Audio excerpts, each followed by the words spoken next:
Holy shit. The WWE has finally done it.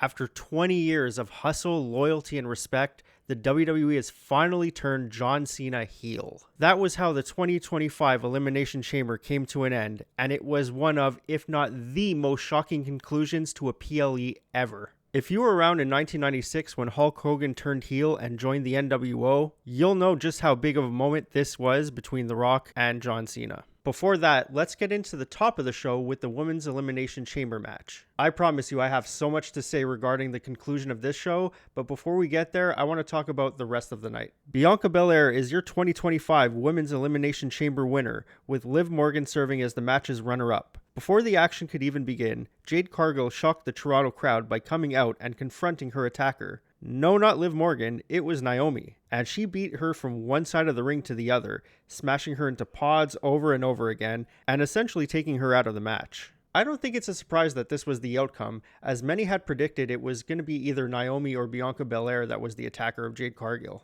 But it was still a cool moment regardless, and made Jade look chaotic and absolutely brutal. The match itself was actually really solid. Roxanne Perez had a great showing and never felt out of place. Bayley did good as well. Alexa Bliss made the final 3 and made me believe at some points that she'd win it all. And then the final 2 between Liv and Bianca. Before the finish, we had an absolutely insane hair whip spot when Bianca slapped Liv on the side of her torso, creating a welt and even making Liv bleed. At first glance, I thought the sound was partially due to her hair hitting the side of the cage, but no. That was all flesh, and holy hell, that was brutal. We get a few false finishes and reversals before Bianca lands the KOD and secures the win. She'll face either Rhea Ripley or Io Sky at WrestleMania, though if I had to put money on it, I'd say we're likely going to get a triple threat for the title. As for the match, it absolutely gets 2 thumbs up from me.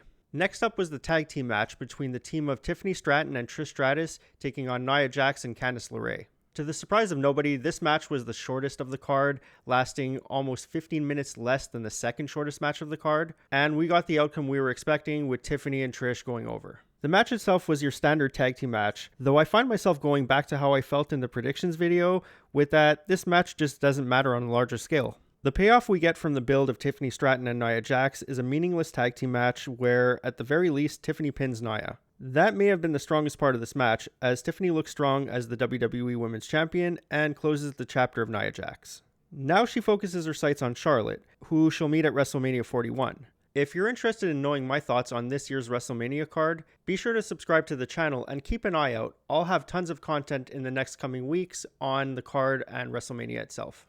As for my rating on this match, no thumbs really, just a shoulder shrug, and I'm glad it's over. Now we can focus our sights on Tiffany Stratton defending the title against Charlotte at WrestleMania 41 and them putting all their efforts into building up the match.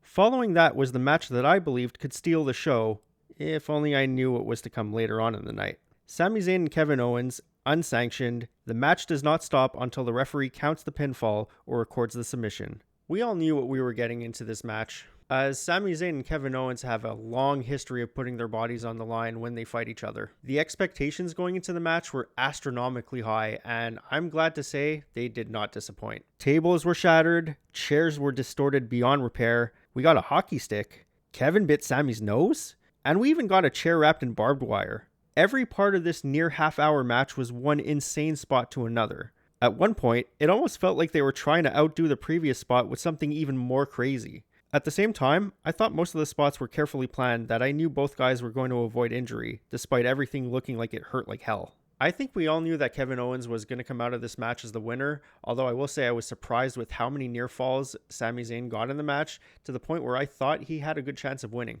They also played up the parts really well that they built in the previous weeks, as Sami Zayn looked furious and almost out of touch, while Kevin Owens looked insane and unhinged throughout the match.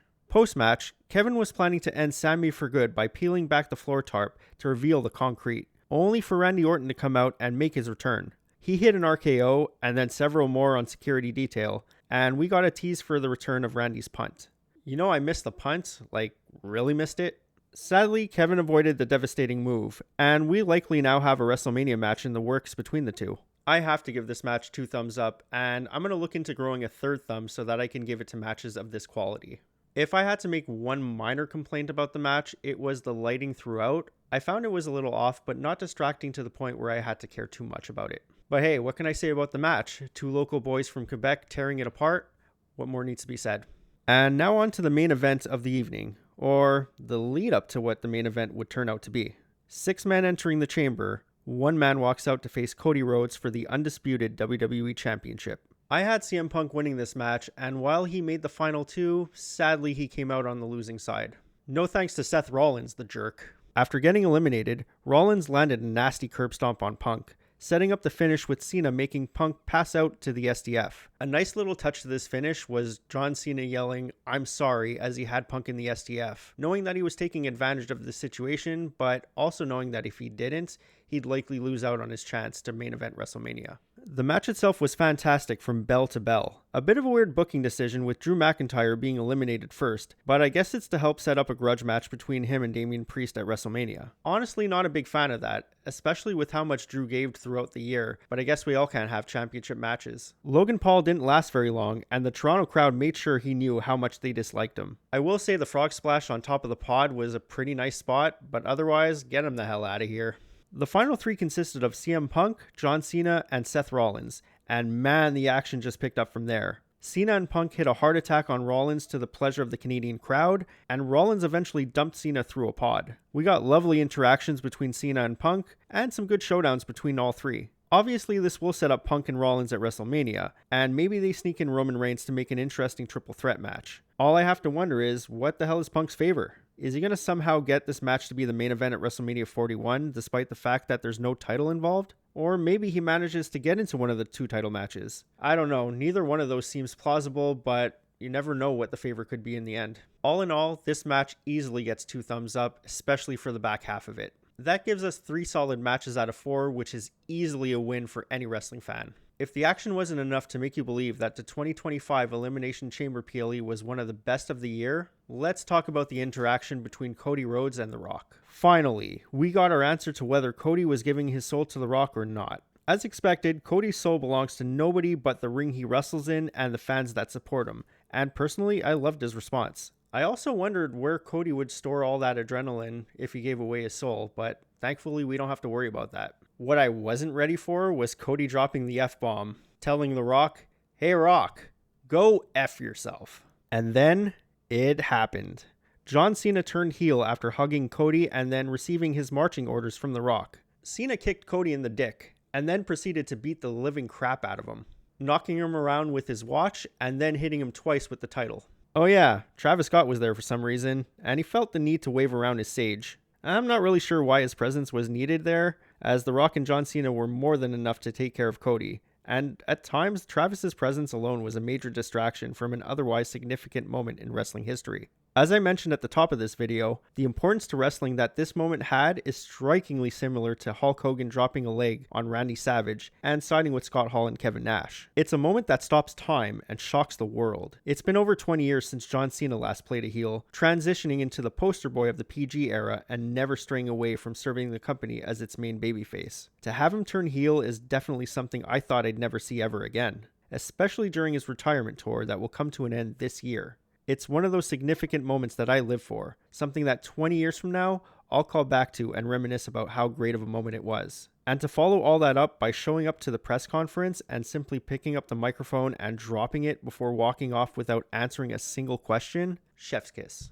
The 2025 Elimination Chamber will go down as one of the most important PLEs of the 2020s, if not the last quarter century. A card that had all the makings of an excellent show on paper, and one that thankfully lived up to its expectations. The chamber matches were intense and brutal, the unsanctioned fight was as perfect can be, the Jade Cargill and Randy Orton returns felt well-timed and justified, and we have John freaking Cena turning heel. Never mind being a WWE fan, if you're a wrestling fan, you have to be leaving the show with a smile on your face. WrestleMania 41 hype is back, folks. Get excited. I can't express how happy I was with how the show turned out, and I'm interested in knowing what you thought of it. Let me know in the comments down below what you thought about the show, and what you thought about the finish as well. I'll be reading and responding to all the comments down below, so be sure to leave yours. If you like this video, click the like button, and if you really liked it, subscribe.